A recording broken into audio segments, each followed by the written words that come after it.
Assalamualaikum warahmatullahi wabarakatuh. Perkenalkan, nama saya Dwi Utomo Bekti dengan NIM 234110102160. Pada kali ini saya akan membahas sejarah Islamisasi di Banyumas. Pada umumnya, agama memiliki dua dimensi sekaligus, yaitu teologis dan historis. Sebagai teologi, agama terutama yang bersifat samawi merupakan wahyu Tuhan yang kebenarannya bersifat mutlak dan absolut. Manusia sebagai makhluk pemeluk dan menerima kehadiran agama sebagai keniscayaan yang tidak bisa dihindari. Sementara agama dalam dimensi historis berada dalam ruang sosial, budaya, dan lingkungan yang berkembang secara dinamis. Dimensi historis ini kemudian berinteraksi dengan agama yang membentuk entitas baru yang bersifat kompromistis. Di masyarakat Jawa, kebudayaan merupakan hal sentral yang menjadi bagian kehidupan sehari-hari. Dalam konteks kebudayaan, masyarakat Jawa dibagi menjadi dua, yaitu penduduk pesisir dan penduduk pedalaman. Pada masyarakat pesisir, terutama utara yang aktivitasnya berhubungan dengan perdagangan dan nelayan, memiliki pengaruh yang kuat dari Islam. Sementara daerah-daerah pedalaman yang bercorak kejawen berpusat pada kota-kota kerajaan Yogyakarta dan Surakarta serta Keresidenan. Banyumas, Kedung, Madiun, dan Malang. Secara sosial, masyarakat Jawa terbagi menjadi kaum cilik yang umumnya berprofesi sebagai petani dan kelompok berpendapatan rendah di kota, dan kaum priai yang terdiri dari pegawai dan kaum intelektual. Selain kedua kelompok sosial, masih terdapat kelompok kecil yang memiliki prestise yang tinggi, yaitu kelompok ningrat atau yang disebut ndara. Wilayah Jawa Tengah, Barat, Selatan bisa disebut dengan JTBS yang meliputi Banyumas, Cilacap, Purbalingga, Banjarnegara, dan Kebumen. Dalam sejarahnya mempunyai kaitan dengan sejarah kerajaan di Jawa. Sejarah kerajaan Jawa tidak bisa lepas dari eksistensi Majapahit, Kesultanan Demak, Mataram, Yogyakarta. Dari sisi bahasa, misalnya masyarakat JTBS memiliki dialek yang berbeda dengan wilayah kerajaan di Jawa, Demak, Yogyakarta, Surakarta, dan Jawa Timur. Dialek yang biasa disebut dengan ngapak dengan menjadi ciri khas Banyumas. Secara historis, sejarah masyarakat JTBS terbentuk dari zaman prakolonial atau masa kerajaan Jawa. Majapahit sebagai kerajaan sentral yang memberikan pengaruh secara luas terhadap masyarakat Jawa termasuk JTBS dalam kehidupan. Keberagamaan Hindu-Buddha menjadi kepercayaan yang mayoritas dianut masyarakat. Selain kepercayaan lokal, berdirinya Banyumas berpasan dengan meninggalnya Sultan Hadiwijaya pada tahun 1582. Kehidupan keberagamaan pada masa Mataram Islam awal di bawah Raden Sutawijaya berpola sama dengan kerajaan-kerajaan Jawa sebelumnya. Pada masa Sultan Sutawijaya masih mengikuti corak Islam pada masa Mataram, yaitu Islam Kejawen.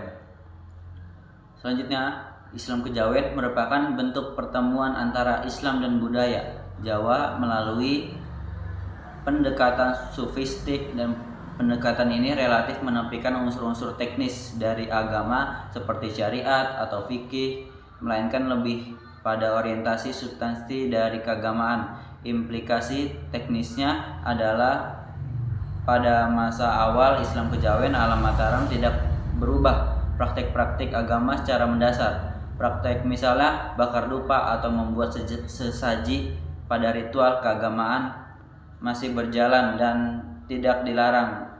Perubahan terjadi pada misalnya penyebutan nama Tuhan dari Sang Yang Widi menjadi Allah. Perkembangan Islamisasi Sutawijaya di Banyumas berlangsung sangat cepat.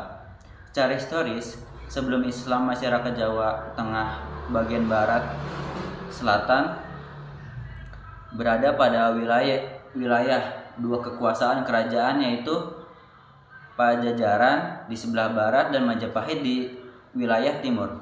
Pembahasan mengenai Banyumas sebelum Islam tidak bisa dipisahkan dari sejarah dua kerajaan besar yang menguasai bumi Jawa, yaitu Kerajaan Majapahit Jawa Timur dan Kerajaan Pajajaran Jawa Barat. Alur Majapahit yang kemudian membentuk Banyumas yang bisa ditelusuri pada sejarah berdirinya Kadipaten Wirasaba I abad 15, sementara jalur Kerajaan Pajajaran dapat ditemukan pada sejarah berdirinya Kadipaten Pasir Luhur abad 14-15. Setelah dua kerajaan besar tersebut, kerajaan-kerajaan di Jawa Tengah bagian timur, Demak, Pajang, dan Mataram mengambil alih wilayah Banyumas dengan membangun Kadipaten Wirasaba II dan Kadipaten Banyumas abad 16-19. Dengan kemudian Banyumas sebenarnya hanyalah merupakan kota kabupaten yang merupakan bagian dari baik Kerajaan Majapahit, Pajajaran maupun kerajaan-kerajaan di Jawa Tengah bagian timur. Adapun struktur sosial masyarakat Banyumas justru menampilkan karakter yang unik, yaitu coak berbicara dengan suara keras, bloak berbicara dengan berlaga serius, apa adanya, dan humoris. Yang selanjutnya dablongan atau dablong, seenaknya sendiri kalau mengkritik atau berkelakar. Ajiban, bereaksi secara spontan melalui ucapan jika hajatnya terpenuhi. Dobos, berebut bicara saat mengeluarkan ide. Mbayol, bergurau. Dopok, ngomong-ngomong mengeluarkan unek-unek. Yang selanjutnya struktur sosial masyarakat Banyumas yang tergambar dalam sosok Bawor meliputi hampir seluruh masyarakat dan budaya Perinyongan yang berada di bawah wilayah Karasidenan Banyumas. Hanya saja beberapa daerah yang menjadi geografis dan politis berada di bawah kekuasaan Kerajaan Mataram dan Kasunanan Surakarta sedikit banyak mengalami perubahan dalam hal struktur sosialnya, seperti masyarakat Kebumen, Panjer, Kuto Winangun, Karanganyar. Dalam sejarahnya Kebumen pernah menjadi wilayah administratif Bagelan dalam struktur kekuasaan Kerajaan Mataram dan mengekspresikan kebudayaan negara agung, dan juga Karasidenan Banyumas yang disebut mewakili kebudayaan mancanegara Kilen dalam struktur Kerajaan Mataram. Kondisi ini telah membentuk secara subkultur sosial budaya yang lahir akibat infiltrasi Bagelan dan Banyumas. Pola perekonomian masyarakat Jawa, termasuk Banyumas, sedikit yang mengalami perkembangan ketika memasuki abad keempat, di mana kerajaan-kerajaan besar di Jawa, Tarumanagara, Mataram, Majapahit, dan Mataram mulai membuka jalur perdagangan dengan negara-negara lain di kawasan Asia seperti India dan Cina. Pada masa ini, masyarakat tidak lagi hanya mengandalkan sungai sebagai jalur distribusi perekonomian, tetapi juga laut dengan berbagai dermaga dan pelabuhannya.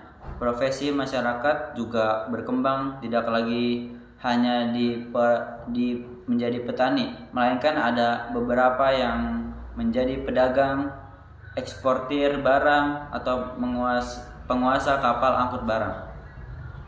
Selanjutnya, perkembangan majelis dan pendidikan keislaman di Banyumas. Perkembangannya majelis tafsir Al-Quran di Banyumas.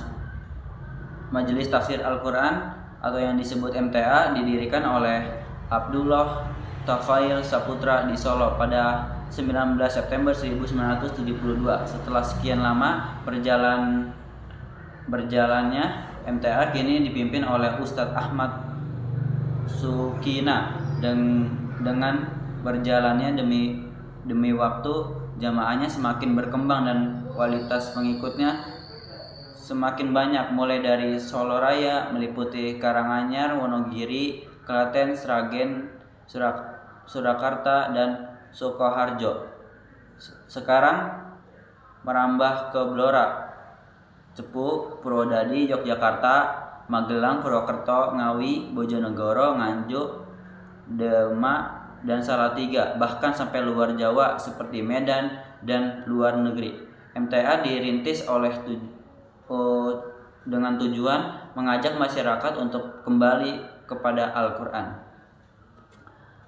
Al-Irsyad Al-Islamiyah mudah dikenal dengan sebagai sebuah organisasi masyarakat yang memfokuskan diri pada pengelolaan pendidikan berbasis Islam. Al-Irsyad Al-Islamiyah Purwokerto sendiri telah dikenal aktivitasnya sejak tahun 1932, terhitung sejak berdirinya sekolah Al-Irsyad yang pertama di Purwokerto. Selanjutnya, dalam tren Islam moderat, Nahdlatul Ulama dan Muhammadiyah juga menjadi salah satu tren Islam moderat dalam perkembangan Islam di Banyumas. Pergerakan NU terlihat pada masa menjelang di mana NU dan Muhammadiyah bergabung bersama organisasi lainnya yang menjadi Masyumi, Majelis Syuro Muslimin Indonesia. Perjalanan sejarah bangsa Indonesia kini telah diwarnai oleh mobilitas sosial yang sangat tinggi. Terjadi akulturasi, percampuran budaya dan transkulturasi, tarik-menarik antar budaya sejalan dengan kemajuan teknologi dan perkembangan ilmu pengetahuan.